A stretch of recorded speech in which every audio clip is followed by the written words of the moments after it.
बहुत स्वागत व्यूअर्स, आप देख रहे हैं आपका शो कॉफी पर कुरुक्षेत्र। मैं हूं सौरभ शर्मा, आपके साथ नंबर्स आपके सामने। इससे ज्यादा आप क्या कहें, देखिए दो चार बातें बिल्कुल साफ साफ कहनी चाहिए।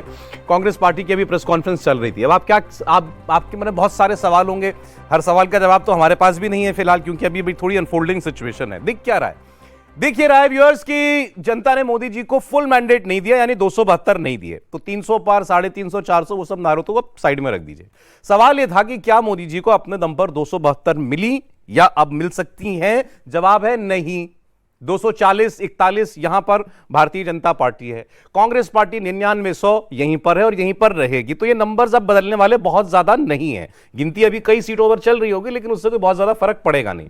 तो नंबर एक, एनडीए की सरकार बन रही है। एनडीए में जो घटक दल हैं वो मैं आपको मोटा मोटा बता देता हूं। इस प्रेस कॉन्फ्रेंस से राहुल गांधी की जो आपने सुनी, उससे जो सवाल निकला सबसे बड़ा, उसके बारे में आपको बता देता हूं।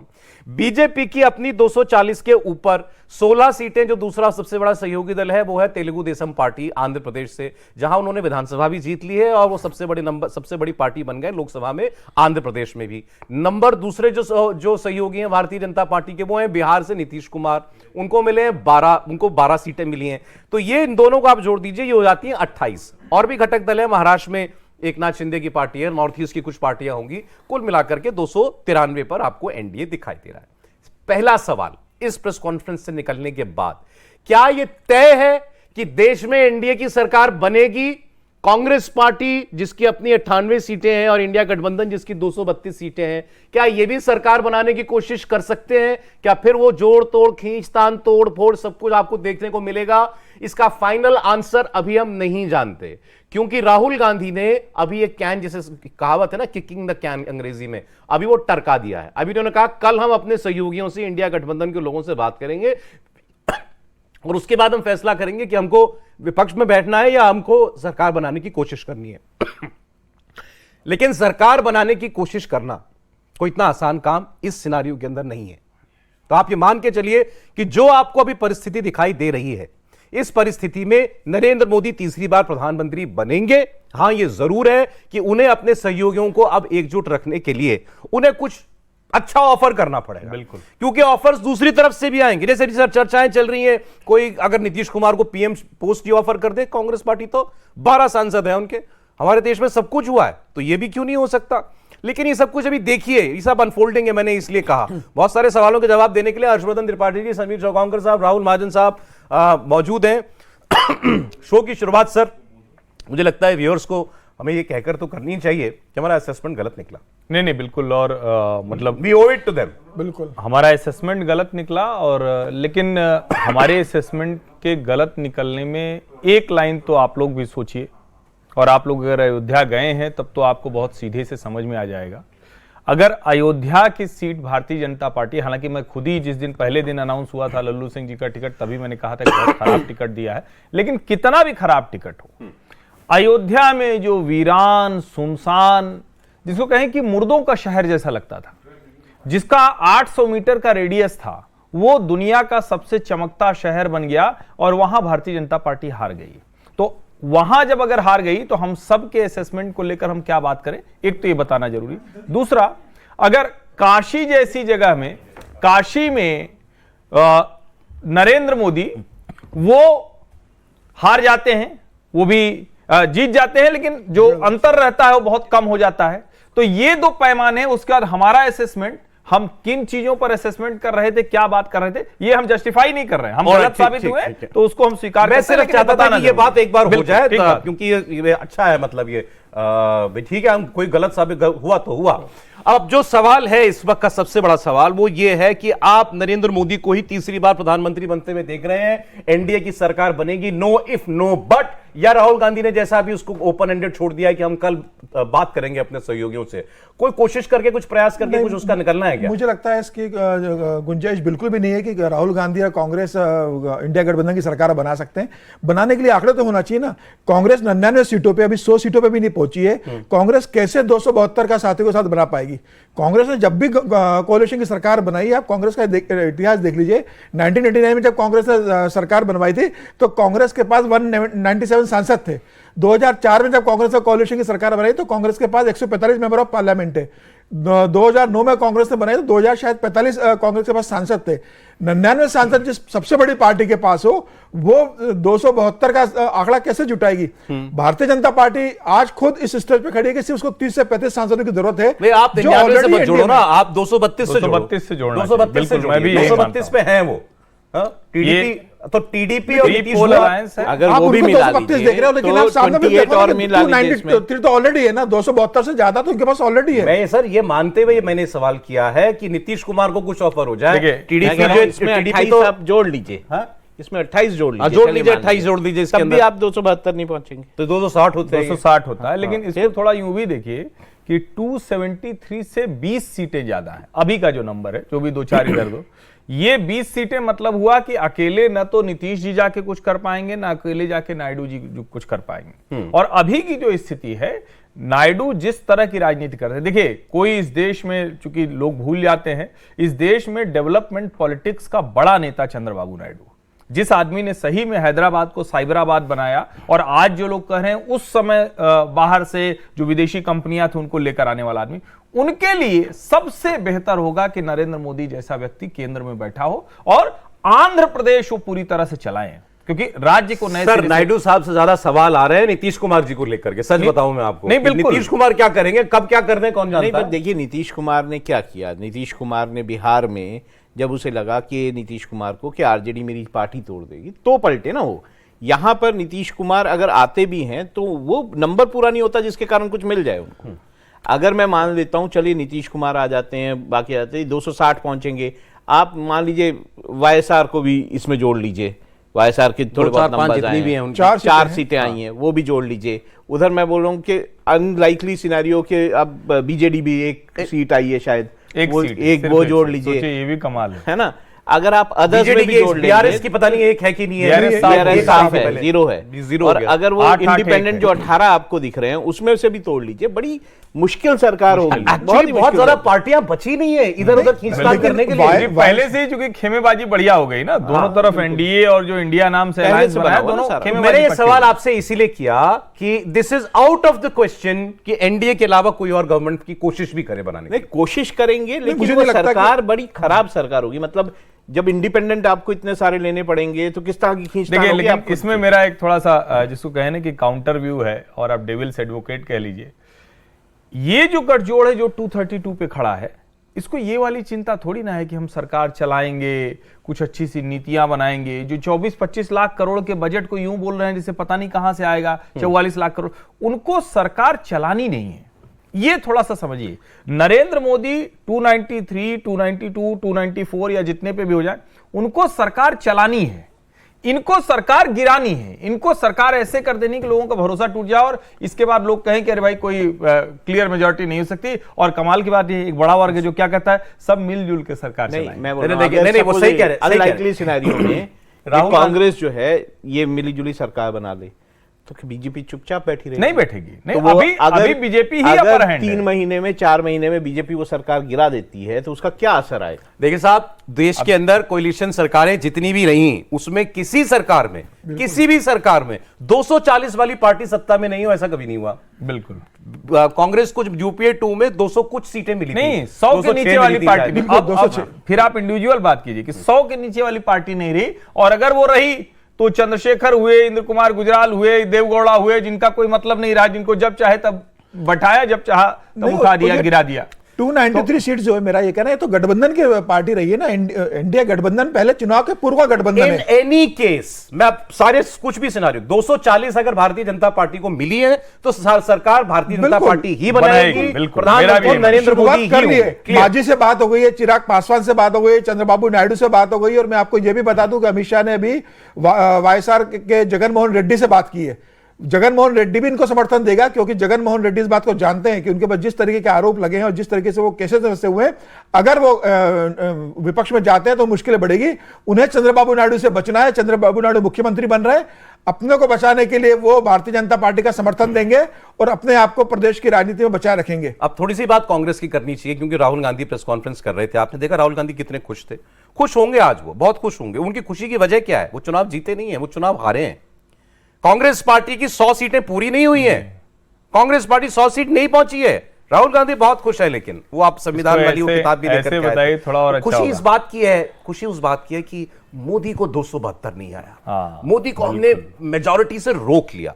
अगर इससे उनको बहुत खुशी मिल रही है तो बहुत अच्छी बात है। लेकिन आपकी पार्टी, आपका गठबंधन क्या सत्ता में आ रहा है? आंसर इज नो, नहीं। आप सरकार नहीं बना रहे हैं। आप 15 साल लगातार विपक्ष में ही बैठेंगे। 10 साल हो गए पीछे के, 5 साल आगे के। और कांग्रेस पार्टी ने अच्छा चुनाव लड़ा है। कांग्रेस पार्टी ने अपनी सीटें लगभग दुगनी कर ली हैं, ये ठीक है, लेकिन वो दुगनी होकर भी 100 के ऊपर नहीं गई हैं। अभी कांग्रेस पार्टी के लिए चुनौतियां बहुत सारी हैं। उत्तर प्रदेश के अंदर आपकी पार्टी को 5 या 7 सीटें मिल रही हैं, कांग्रेस को मिल रही हैं, बहुत अच्छी बात है। लेकिन कांग्रेस, यूपी का चुनाव अखिलेश यादव का चुनाव है, कांग्रेस पार्टी का चुनाव नहीं है। वहां तारीफ अखिलेश यादव की होनी चाहिए। तो पहली बात तो ये, तो कांग्रेस पार्टी चूंकि इस वक्त आपको बहुत प्रसन्न मुद्रा में नजर आएगी, कांग्रेस पार्टी के प्रवक्ता अभी क्या क्या नहीं कह रहे होंगे, लेकिन ये एक हार्श ट्रूथ है जिसका सामना उनको भी करना चाहिए। आपने अच्छा किया, आपकी सीटें अच्छी बढ़ी हैं, लेकिन आप चुनाव हारे हैं। एंड ऑफ द डे आप चुनाव हारे हैं। नरेंद्र मोदी फुल मेजॉरिटी में नहीं आ पाए, इसके बावजूद प्रधानमंत्री बनेंगे। थोड़ी देर के अंदर नरेंद्र मोदी अपनी बीजेपी ऑफिस के अंदर जाएंगे। मतलब सुबह से, बहुत सुबह से आपने ना राहुल गांधी की खुशी अधूरी बताई है। वो सिर्फ इसलिए नहीं खुश हो रहे हैं कि हमने प्रधानमंत्री मोदी या भारतीय जनता पार्टी को पूर्ण बहुमत से रोका है। राहुल गांधी के 2 और बड़े खुशी के कारण है। एक ये कि वो रायबरेली से भी चुनाव जीत गए, जो उन्हें डर लग रहा था कि कैसा ना हो मैं रायबरेली से चुनाव हारूं, रायबरेली से भी जीते। और दूसरी खुशी उनकी ये है कि अमेठी से स्मृति ईरानी हार गई है। ये उनकी बहुत बड़ी खुशी है उनकी।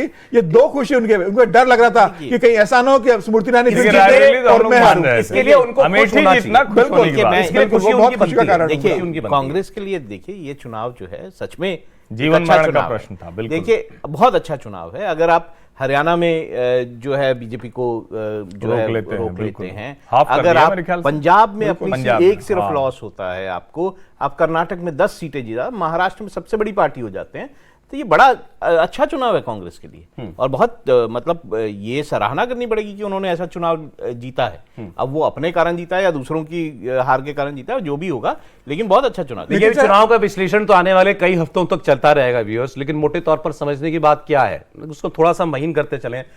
उत्तर प्रदेश ने आपको चुनाव हरवा दिया, मतलब हरवा दिया इन द सेंस कि आप फुल मेजॉरिटी में नहीं आ पाए। भारतीय जनता पार्टी आपकी 30 सीटें सीधे सीधे एक राज्य से कम हो जाती है। यूपी में क्या हुआ है ये अभी तक कोई ठीक से समझ नहीं पाया, क्या वजह हो गई। मैं सवाल इसलिए कह रहा हूं, बिहार में आप 30 सीट जीत रहे हैं, बगल वाले राज्य में 40 में से 30 सीटें आप जीत रहे हैं, यहां 30 सीटें आप हार गए, समझ से परे है।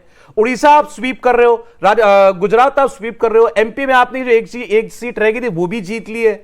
ऐसा नहीं है, प्रदेश, उत्तराखंड, हिमाचल प्रदेश सब स्वीप है, सब जगह आपको वही नंबर मिले। तेलंगाना में आपने 4 की 8 सीटें कर ली हैं। यूपी, महाराष्ट्र, बंगाल, मोटे तौर पर ये 3 राज्य हैं। इसमें सब ये मान रहे थे कि महाराष्ट्र में क्या होगा कोई नहीं जानता। हम लोग भी ये बात कहते थे कि महाराष्ट्र में क्या होगा कोई नहीं जानता। महाराष्ट्र में बहुत जोर का झटका दिया शरद पवार, कांग्रेस पार्टी, उद्धव ठाकरे ने, इसमें कोई शक की बात नहीं है। 10 सीट में शायद सिर्फ जीत पाए, एनडीए जीत पाया, बाकी सारी सीटें जो है उधर। महाराष्ट्र में एक चीज रूल आउट मत कीजिए आप, उद्धव ठाकरे भारतीय जनता पार्टी के साथ आ सकते हैं। महाराष्ट्र की राजनीति नहीं पता मत उड़ाओ। महाराष्ट्र की विधानसभा चुनाव ने अगर भारतीय जनता पार्टी को लगता है कि एकनाथ शिंदे अब लायबिलिटी बन गए, आप ये मान, बिहार में क्या किया उद्धव ठाकरे किसी कीमत पे नहीं आएंगे। बिहार में क्या किया, पशुपतिनाथ महाराज को कैबिनेट मंत्री बनाया। जब लगा कि चिराग पासवान, पार्टी कौन लेके गया, पशुपतिनाथ पारस लेके चले गए। उद्धव ठाकरे को जब लगे चिराग पासवान आ सकते हैं, उद्धव ठाकरे को चीफ मिनिस्टर बनाएंगे, बीजेपी बनाएगी चीफ मिनिस्टर। बिल्कुल, अगर ऐसा लगता है, क्यों जरूरी नहीं है ना, ढेर जगह कर सकते हैं ये। बिल्कुल, भारतीय जनता पार्टी को महाराष्ट्र के अंदर अगर सत्ता उद्धव ठाकरे के कारण मिलती होगी तो महाराष्ट्र के अंदर उसका गठबंधन लेंगे, केंद्र में उसके गठबंधन में जा सकते हैं, या भविष्य की राजनीति में छुपा हुआ है। इसको आप पूरी तरीके से लॉक नहीं कर सकते। मुझे नहीं लगता ऐसा होगा। 3 रात से आप भी नहीं सोए, हम भी नहीं सोए, नई कहानी मत डालिए प्लीज। नहीं, ये रूल आउट नहीं हो सकता, ये राजनीति में रूल आउट नहीं हो सकता। अगर ये आंकड़ा, ये जो लिखा हुआ है यहाँ, इसके आगे 2 की जगह 3 लगा होता तो उद्धव ठाकरे 15 दिन में आ जाते। अब ऐसा नहीं होगा। अब जहां खड़े हैं, उद्धव ठाकरे ने भी बहुत कड़वे अपमान के घूंट पिए हैं। सही। उद्धव ठाकरे और भारतीय जनता पार्टी की जो लीडरशिप है उसके बीच में जो रिलेशन है वो ऐसे वाले नहीं है कि अब आ जाएंगे आसानी से। तो मुझे नहीं लगता। मेरा एक चीज है अभी, एक 18-30 है सर इक्वेशन महाराष्ट्र हाँ, के अंदर। बिल्कुल। नहीं, मैं एक और लेकिन ऐड ये करता हूं। 18 इसमें और देखिए, लोकसभा के हिसाब से क्यों देखो, मैं इसमें आप ऐड बीएमसी करता के हिसाब हूं, से एक देखिए, मिनट। उद्धव ठाकरे को लोकसभा से कोई कंसर्न नहीं है। अरे लेकिन विधानसभा वही भी की तो बात उन्होंने बता जीत रहा लिया। अब वही भी तो विधानसभा जीत में लिया। अब बीएमसी देखिए ना, अभी अच्छा। बीएमसी के लिए उसको महाराष्ट्र में बीजेपी की इसको सर जरूरत भविष्य के लिए पड़ेगी, स्टेट गवर्नमेंट के लिए जरूरत पड़ेगी। कह रहा हूं, मेरे इसको भविष्य के लिए मेरी छोड़ एक देते हैं, ये चीज तो अब से- जब कुछ मेरी होगा एक तो बात पता सुन चल ही लीजिए, जाएगा। उद्धव ठाकरे जिसको इस बार मुस्लिम वोट मिला, खुद बोल रहे थे बिल्कुल समीर मिला, जी, मैं भी मानता हूं मुस्लिम मिला। वोट मिला। अब वो मुस्लिम वोट छोड़ दे विधानसभा में, ऐसा नहीं होगा। तो वो छोड़ दो आप अभी, और उद्धव ठाकरे आ भी जाएंगे। 12 सीट है ना उद्धव ठाकरे की, उससे भी कुछ नहीं बनता यहाँ काम उनका। यहाँ बीजेपी की पहली जो चुनौती थी, अब तो उसका कोई सवाल नहीं कि वो 272 के आसपास पहुंच रहे हो, किसी सूरत नहीं पहुंच सकते साहब। 240-32 सीट शॉर्ट है अभी, तो वो काम तो हो नहीं रहा। अब सवाल यह है कि क्या ये 292 बढ़ सकता है किसी तरीके से, इसकी गुंजाइश है। क्योंकि अभी आप जहां भी इंडिपेंडेंट्स होंगे, छोटी पार्टियां होंगी, बहुत सारी ऐसे लोग जीते होंगे, वो अब सब अपने अपने खेमे डिसाइड करेंगे। तो ये 292 300 प्लस हो जाए, इसकी गुंजाइश तो बहुत है। बिल्कुल। ये कि भाई एनडीए की 300 की सरकार बन जाए, इसकी गुंजाइश अभी बहुत है। ये नंबर यहां से डाउन जाएगा, इसकी उम्मीद अब दिखाई नहीं देती है। तो ये एक एनडीए की क्लियर मेजॉरिटी की सरकार है, वो तो साफ साफ दिखाई दे रहा है। देखना ये है कि मोदी जी अब जब बीजेपी कार्यालय जाएंगे तब वो क्या किस तरीके कहेंगे? की स्पीच देते हैं। देखिए, दो चीजें हैं। एक तो वो क्या कहने वाले हैं, फर्स्ट टाइम होगा उनके अपने राजनीतिक जीवन में। 2001 में भारतीय जनता पार्टी ने उन्हें महामंत्री संगठन से मुख्यमंत्री बना के भेजा। वो क्लियर कट मेजॉरिटी की गवर्नमेंट चलाते रहे। सही। उनका अपना जो स्वभाव है, जिस तरह से काम करते हैं, वो अद्भुत है। लेकिन उसमें एक बड़ी चीज ये जुड़ी कि आपके पास जब पूरी ड्राइविंग सीट पे बढ़िया है हर चीज, अब क्या है, मैं इसको अंडरलाइन आपके करना साथ- चाहता हूं, आपने जो कहा। हाँ, 22 बिल्कुल। साल से 22 नरेंद्र मोदी, 22 साल से जब से वो 22 के आप तो 23-24 साल हो गए। नहीं, 2002 से तो 2001 से 2001 से 24 साल, तो 23 साल मान लीजिए। नरेंद्र मोदी हमेशा फुल मेजॉरिटी की सरकार में ही रहे हैं, मुखिया। 12 साल गुजरात के अंदर और यहां पर यहाँ 10 साल। अब लेकिन इसके आगे की बात, अभी एक गुजराती मित्र से बात हो रही है, खांटी स्वयंसेवक हैं, पूरा परिवार ही स्वयंसेवक है। तो उन्होंने कहा कि उत्तर प्रदेश में हुआ क्या। तो मैंने कहा उत्तर प्रदेश में भाई एक बड़े वर्ग को लगता है कि सब कुछ कहीं से तय हो जाता है, हमें पता नहीं चलता, वो बोल तो पाते नहीं। दूसरा, संघ का फीडबैक सिस्टम क्या है, अब एक ही जगह से होता है। पहले जो लोग उत्तर प्रदेश में तय किए थे 2014-19 में, वही अभी भी तय कर रहे होंगे। लेकिन कुछ तो ऐसा हुआ जो सीट नहीं बदली, जो जिसके लिए कहा जाता था। तो उन्होंने कहा कि इसी वजह से 2017 में 99 सीटें रह गई थी। लेकिन बहुत कुछ ठीक किया तो 156 पहुंच गए, 154-56 कितना पहुंच गए, 182 में। अब सवाल यह है कि नरेंद्र मोदी की जो क्षमता है, और मैं इसे बहुत सीरियस नोट पे कह रहा हूं, अब मुझे पूरी तरह से लगता है कि अभी ये सितंबर में, अभी तो ये सब हो जाएगी मीटिंग, सितंबर में नड्डा जी नमस्ते होंगे। नड्डा जी नमस्ते होंगे। नड्डा जी को तो जाना ही है वैसे भी। इसी नहीं हो नहीं, गया है। वो तो उनका एक्सटेंशन जाएंगे ही। लेकिन आएगा कौन, तो ये होता था कि भाई फलाना जी, धमाका जी। मुझे ऐसा लगता है, जैसे ही ये आया रिजल्ट, मुझे तब से लग रहा है कि अमित शाह फिर से राष्ट्रीय अध्यक्ष होते हैं। यस, और अमित शाह Yes. के राष्ट्रीय अध्यक्ष होते ही उत्तर प्रदेश से लेकर, और उत्तर प्रदेश उनको बहुत अच्छे से पता है, लास्ट मिनट बहुत कोशिश की अमित शाह ने बहुत सी सीटों पर, कम से कम 8 सीटों पर, लेकिन बहुत सी सीटों पर नहीं जो चला। अभी आपने उदाहरण दिया हमको 2017 और 2022 गुजरात का, कि 99 से 156 कैसे हुआ, आप 2024 को 2029 से जोड़ रहे हैं। नहीं, जाहिर है, अब तो हम इसके आगे की बात की, 24 तो गया ना। अब तो 24 जो भी है, आंकड़ा आपके सामने है, नंबर आपके सामने है। और ये तो कोई मतलब छिपी हुई बात नहीं है कि अब आगे की राजनीति, तो नरेंद्र मोदी के आगे की राजनीति क्या है ये भी तय होगी। नरेंद्र मोदी 24 से 29 के नेता हैं, अब जाहिर है उसके बाद की राजनीति भी तय होगी वहां। तो मुझे लगता है कि ये एक उदाहरण है, ये एक ठीक चीज दिखती है कि कैसे आप 182-99 रह गए। कहना चाहता हूं, आप देखिए जो बीजेपी के समर्थक हैं उनसे ये पच नहीं रहा, जो कांग्रेस के समर्थक हैं वो फूले नहीं समा रहे। अरे भाई, आप जरा उन दो लोगों की कसक तो सोचो, हम सोचिए। हाँ, नरेंद्र मोदी और अमित शाह की, ठीक बात है। वो उनके ऊपर क्या बीत रही होगी। 200-250 रैलियां सुबह से शाम तक, ये मैं 1.5 लाख 2 लाख ये मैं किलोमीटर, मैं इसलिए कह रहा हूं, देखिए काम हुआ सरकार में, नहीं हुआ उसको आप छोड़ दीजिए। एक माहौल क्या था, पूरा माहौल क्या था यार, राम जी का मंदिर बना दिया। सौरभ जी, मैं थोड़ा सा ऐतराज करूंगा। इतना काम नहीं हुआ कभी। उत्तर प्रदेश में तो मैं बार बार कह रहा हूं कि आप तो इसका मंदिर मतलब छोड़िए, काम पे वोट नहीं होता। इतना ऐसा ना काम सर, मैंने हुआ। इसीलिए कहा काम वाली बात अभी छोड़ दीजिए। तो क्या आज काम आप पे, देखिए मेरे 2-3 हाँ, सवाल आज आप कहेंगे बहुत काम हुआ, फिर ये नंबर दिखाई देगा, तो सवाल ये होगा जो उन्होंने पूछा काम तो जनता हुआ काम ना। नहीं, देखिए क्या? मुझे लगता है कि देखिए ये चुनाव कैसे लड़ा गया, ये हम सब बातें कर रहे थे ना कि कोई भी खड़ा है चुनाव में, कोई भी खड़ा है, नाम तो मोदी जी का है, उस पर वोट हो रहा होगा, मोदी जी को प्रधानमंत्री बनाना है, उसका वोट हो रहा होगा। तो इसका मतलब फैक्टर्स कुछ और रहे होंगे उत्तर प्रदेश में। मेरा यह मानना है कि अगर उत्तर प्रदेश में 2% वोट कम पड़ा है, जो पिछली बार से 2% वोट कम पड़ा है, तो ये वोट क्या था, ये किसको गया है और क्यों हुआ है ऐसा? क्या ऐसा हुआ कि ये जो बात की गई हम तो जीत गए, हम तो जीत गए, हम तो जीत गए, क्या उसकी वजह से आपके अपने वोटर्स ने ये कहा कि ये तो जीत गए, क्यों वोट कर? नहीं, ये नहीं हुआ। ये हुआ। ये नहीं दूसरा मैं इसको पूरा नहीं किया। एक बात हमारे और सामने आई कि मुस्लिम वोट एक मुश्त पड़ा है, यादव वोट जो है वो मूव किया है टुवर्ड्स जो विपक्षी दल है, तो क्या वो एक फैक्टर बड़ा है? ये सब कुछ सामने सर आएगा दो और उससे पता बातें, उसके आगे की चीज है। दो बातें इसी में मैं ऐड कर देता हूं, आप बताइएगा गलत है ऐसे। एक बात तो हम लोग सुबह से कर रहे हैं कि भाई ये चीज घर कर जाए किसी में कि सच में संविधान बदल दिया जाएगा या आरक्षण छीन लिया जाएगा, मोदी को 400 सीट आ गई तो उससे क्या बहुत सारी जो निचली जातियां थी और दलित समाज ने वो जाकर के खिलाफ वोट दे दिया? क्या ऐसा हुआ? अब अभी लग रहा है कि हाँ ऐसा कुछ तो वजह हुई है, और वो यूपी में खास तौर पर वो सेंटिमेंट जो वो पेनिट्रेट कर गया। एक दूसरी बात जो सुनने में आती थी, लेकिन क्योंकि उस वोट जब पढ़ते हैं तो आप ये नहीं पता कर पाते कि अच्छा महिलाओं ने कितना वोट दे दिया बीजेपी को या मिडिल क्लास ने कितना वोट दे दिया, ये चुनावों के बाद ही पता चलता है हमेशा, उस वक्त कोई पैमाना नहीं है। लेकिन ये कहा जाता था कि जो यंग वोटर्स हैं, फर्स्ट टाइम वोटर्स हैं, यंग वोटर्स हैं, वो वोट नहीं कर रहे, उस तादाद में वोट नहीं कर रहे मोदी को जैसा करते वो तो दिख भी रहा था ना, लाइनों में आपको फर्स्ट टाइम वोटर्स दिखते नहीं थे। ठीक बात है। ये तो दिख ही रहा था ना। तो अगर यूथ वोट नहीं उस तादाद में कर रहा था नरेंद्र मोदी को, तो फिर तो बहुत बड़ी चिंता सर थी। पूरे देश में आप यूथ की बात छोड़िए, महिलाओं के वोट की बात छोड़िए, आप काशी में देख लीजिए, वाराणसी में प्रधानमंत्री मोदी कितने वोट से जीते हैं। जिस वाराणसी का प्रधानमंत्री मोदी ने कायाकल्प कर दिया, उसमें यह कहा जा रहा था कि यह देखना है कि 8 लाख से जीतेंगे या 10 लाख से जीतेंगे, वहां पर प्रधानमंत्री मोदी अगर 1.5 लाख से जीत रहे हैं तो अभी अंदाज लगा लीजिए इसका मतलब कि समझाइए वहां मुझे। वाराणसी में जो हम समझ रहे हैं कि हर चमकने वाले यहाँ वस्तु पे सोना फिर नहीं होती, बात आ जाती आपने है। काशी विश्वनाथ मंदिर आपने बना इसका दिया। मतलब आपने इसका अगर मतलब वाराणसी वोट- का कायाकल्प नहीं, किया तो क्या उस पर वोट नहीं हुआ? कायाकल्प तो हुआ, सही कह रहे हैं। इसका मतलब सिर्फ कायाकल्प देख करके वोट नहीं हुआ, वही। इसका मतलब लोगों ने जात पर वोट किया। वही मैं वाराणसी में किसी से बात कर रहा था तो उसने यही बोला कि समीर जी हर चमकने वाली वस्तु सोना नहीं होती है, आपको काशी विश्वनाथ मंदिर दिख रहा है, आपको अयोध्या में राम मंदिर दिख रहा है, उसके पीछे जो कालापन, मतलब पार्टी संगठन ने यहां पर जो कचरा इकट्ठा कर दिया है वो आप वहां बैठ के दिल्ली में नहीं देख पाओगे।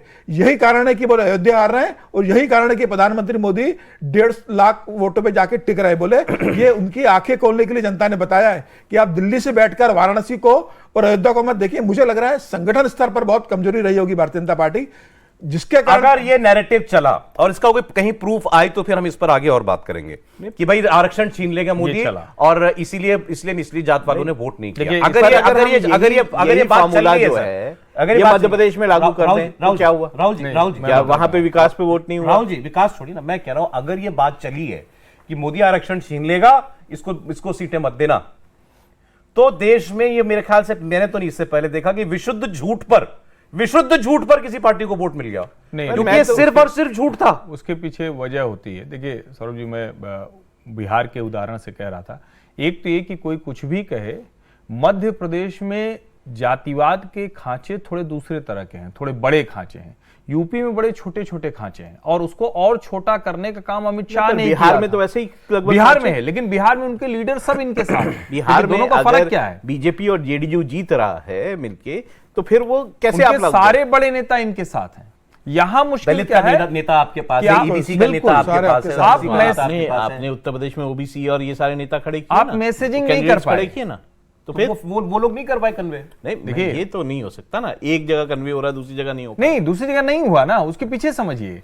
जैसे मैं बार बार ये कह रहा हूं, दारा सिंह चौहान, ओम प्रकाश राजभर, ये आपके यहां आते हैं और जाते कैसे हैं, ये बहुत बड़ी चीज है। बिहार में कोई ऐसा नेता नहीं जो दूसरी जाति को गाली देकर जाता हो, लेकिन ओम प्रकाश राजभर और दारा सिंह चौहान ने किया, उनको आपने विधायक बना दिया, मंत्री बना दिया। ठीक है, आपके पॉलिटिकल कंपल्शन थे और उस इलाके में वो बड़ा महत्वपूर्ण था। अब जो दूसरी जातियां थी उनको अगर ये समझ में आ रहा है कि संविधान, अब सोचिए कि जिस प्रधानमंत्री ने बाबा साहब अम्बेडकर के लिए इतना किया जितना आज तक किसी ने नहीं किया, उनके नाम पे पंच तीर्थ बना दिया। मायावती ने पार्क बनाए, अंबेडकर स्थल बनाया, लेकिन प्रधानमंत्री ने उससे भी आगे कर दिया।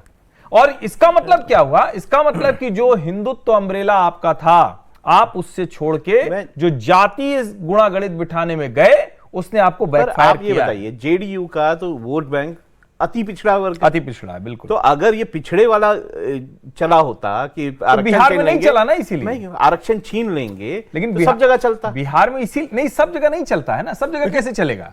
जैसे उदाहरण के लिए दिल्ली में वो वाला मुद्दा थोड़ी नहीं चलेगा जो यूपी में दिल्ली हिट का कर तो जाएगा। वोटर ही या different मध्य तरीके का प्रदेश ना। में नहीं चलेगा। अब जैसे मध्य प्रदेश में ही है, तो मध्य प्रदेश में आज भी आप देखें तो, और जैसे उत्तर प्रदेश में जिस तरह से संगठन को अमित शाह ने शानदार तरीके से 2013 में किया, 14-19 में उसका असर दिखा। लेकिन अभी मैं बिना किसी संकोच लेकिन से सर, इसका एक कहूं असर- कि नली बहुत छोटी नहीं, हो गई। सर, आप अपना जरा देखिए, आपसे 5 मिनट हम यही बात कर रहे थे। राहुल जी, इसके राहुल उत्तर जी, प्रदेश राहुल जी, में सुनिए। ब्लॉक लेवल तक और अच्छा, बूथ लेवल तक इससे है। ज्यादा ही चुनाव का विश्लेषण तो बड़े लंबे, इसके लिए समय बहुत ज्यादा चाहिए। अब आगे की बात, थोड़ी फॉरवर्ड लुकिंग बात करनी चाहिए। जो बात आपने शुरुआत में की भी थी कि नरेंद्र मोदी ने कभी कोalition की गवर्नमेंट नहीं चलाई। अब नरेंद्र मोदी उस सरकार के मुखिया होंगे, क्या बदलेगा? क्या नरेंद्र मोदी वैसे फैसले ले पाएंगे? नरेंद्र मोदी ने बार बार इस चुनाव में यह कहा था कि बहुत बड़े बड़े निर्णय होंगे, बहुत बड़े बड़े फैसले मोदी 3.0 में किए जाएंगे। आपको लगता है मोदी कर पाएंगे ऐसा? मुझे लगता है उसकी स्टाइल में काम कर पाएंगे? मुझे लगता है कर लेंगे। सरकार बन गई तो ये वो लोग नहीं है, क्योंकि कोई ऐसा फैसला नहीं होने वाला है जो विवादास्पद होगा।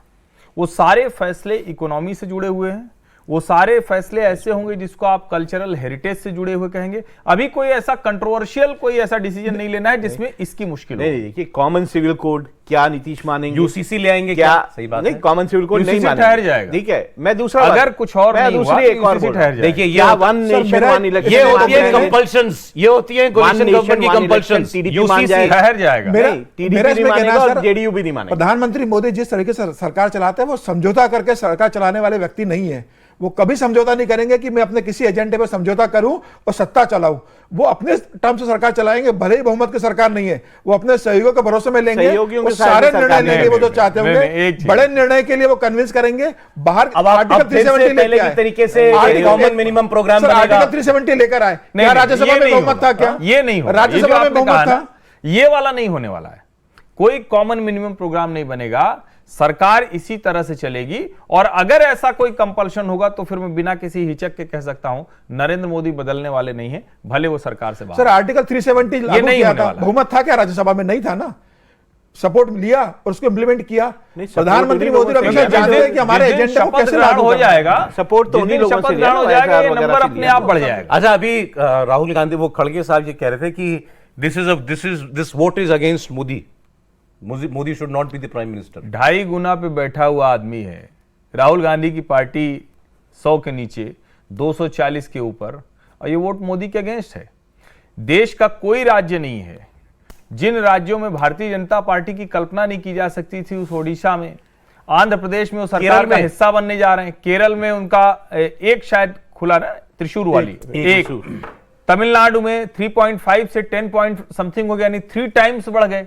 उसके बाद अगर कोई कहे कि भारतीय जनता पार्टी, यार मैं फिर कह रहा हूं, भारतीय जनता पार्टी की ये जीत वही जीत है जो सबको दिख रही थी, लेकिन उत्तर प्रदेश में बहुत सी चीजें गड़बड़ हुई, जिसको भारतीय जनता पार्टी और विशेष करके नरेंद्र मोदी, अमित शाह को ठीक सर, इसका एक असर उत्तर दिखेगा प्रदेश आपको, पे हम इस केंद्रित नहीं परिणाम कर का। सकते। एक असर क्या हम बताया तो आपसे? परिणाम वेस्ट का- बंगाल की भी बात कर ये- वेस्ट ये- बंगाल में आता जो हूं, था- आता हूं उसमें। ये जो परिणाम हुआ, इसका असर सर आपको भारतीय जनता पार्टी के संगठन में दिखेगा। संगठन में दिखेगा, बिल्कुल। भारतीय जनता पार्टी का पूरा संगठन में मोदी और अमित शाह मिलकर इसका आमूलचूल परिवर्तन करेंगे, और आपको बहुत ड्रास्टिक और बहुत मतलब हैरतअंगेज निर्णय भारतीय जनता पार्टी सब कुछ अभी भी मोदी और अमित शाह ही चलाएंगे, बिल्कुल, या वो खुद बिल्कुल। दबाव में आएंगे? नहीं नहीं नहीं, वो दबाव की राजनीति कभी नहीं करते। प्रधानमंत्री मोदी और अमित शाह की राजनीति ये रही है, थोड़ा वो इसको ठीक कीजिए। दबेंगे नहीं कभी भी। समीर जी, हाँ, अब ये ठीक बोल दिया आपने। दबाव की राजनीति नहीं करते हो तो करते ही हैं, दबते नहीं है वो ठीक किसी शब्द के साथ, और पार्टी में बड़े निर्णय लेंगे, और बहुत सरप्राइजिंग निर्णय आपको पार्टी में देखने को मिलेंगे 1 या 2 महीने के अंदर। ये आप मान के असर चलिए। बताएं मुझे देखिए, बस short में। मैं तो ये मानता हूं कि देखिए, वैसे तो ये एनडीए की जीत है,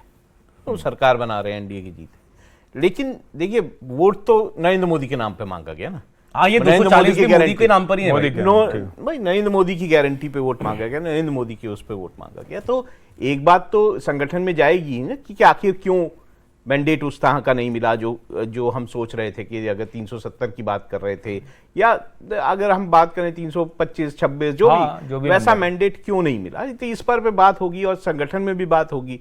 और जिन लोगों को चुनाव में लगाया गया था संगठन की तरफ से, ऐसा तो नहीं है कि संगठन बहुत मजबूत नहीं था, संगठन मजबूत है। हम खुद बात करते आए हैं कि उत्तर प्रदेश में किस तरह बूथ लेवल तक है, तो अगर संगठन मजबूत था तो कहाँ प्रॉब्लम है।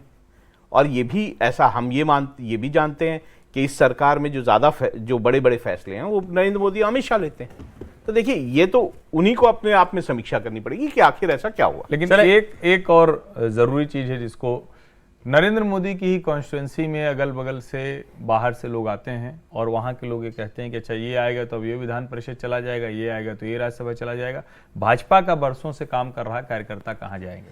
और जो बार बार कहा जाता है कि 1/3 बाहर वाले हैं, तो ये भी सोचने की बात है। आप देखें सर, अगर आपके पास पॉलिटिकल कैपिटल है तो उसका उपयोग सरकार के बड़े मंत्री हो या वो संगठन में आपको दिखेंगे, जो बड़ी सरकार में रहे वो सब संगठन सारे असर आने वाले दिनों में आपको पता चलेगा संगठन में बीजेपी के अंदर क्या बदलता है, सरकार कैसी होती है। मोदी जी वो बड़े फैसले अभी भी करेंगे कि नहीं करेंगे, जो उन्होंने कहा था कि हमारी तीसरी सरकार के अंदर होगा, हमारे तीसरे टर्म के अंदर होगा।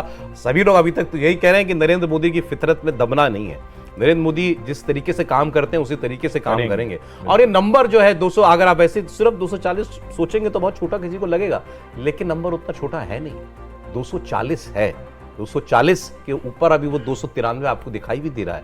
फुल मेजॉरिटी एनडीए की सरकार तो है, एक स्टेबल गवर्नमेंट है। देश ने मैंडेट एक पक्ष को दिया है। कांग्रेस पार्टी ने बहुत अच्छा चुनाव लड़ा, लेकिन चुनाव हारी है। ये इस चुनाव के अटल सत्य हैं, ये बदलने वाले नहीं है। लेकिन बदलेगा बहुत कुछ आगे जाकर के, और वो सब आप उस पर हमारी चर्चा देखते रहेंगे। कॉफी पर कुरुक्षेत्र में आज बस इतना ही। बहुत शुक्रिया आप लोगों का।